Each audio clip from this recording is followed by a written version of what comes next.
Bismillah, elhamdülillah, ve salatu ve selamu ala Resulillah, selamu aleyküm ve rahmetullahi ve berekatuhu. Allah subhanahu ve taala iki dünya baktoluluktu İslam dinine koygan.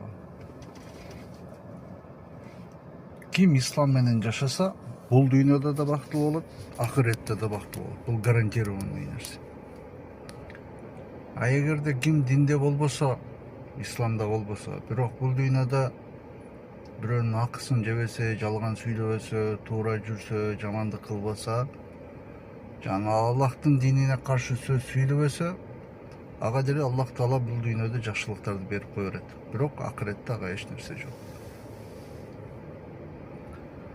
Ошондой эле Аллах субханаху ва таала Куранда айтты, акыйкатта мен жиндерди жана адамдарды мага ибадат кылуусу үчүн гана жараттым деди. Мусулман адам эч качан кимдир бирөөнү же болбосо кайсы бир нерсени Аллах Тааладан көбүрөөк жакшы көрбөш керек. Эгерде эркек адам же аял киши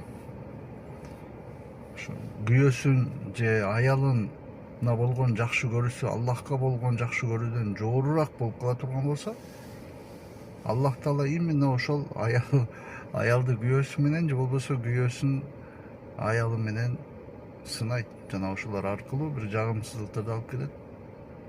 Эмне үчүн? Өзүнө кайтаруу үчүн. Субханаллах. Аллах субханаху ва таала өзүнүн пенделерин башкалардан кызганат.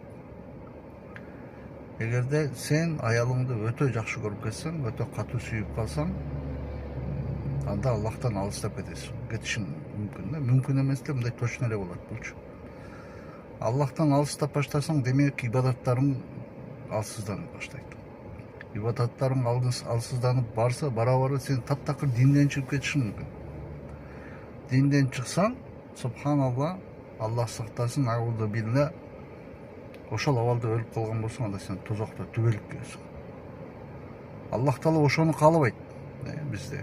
Эркек болсун, аял болсун, Аллах Таала бизде башка нерселерди жакшы көрүп, ошонун акыбети менен динден чыгып кетип, анан тозокто түбөлүктө күйүшүбүздү каалабайт.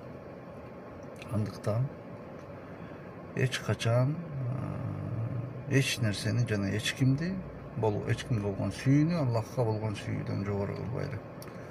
Аллах субханаху ва таала насип этсин.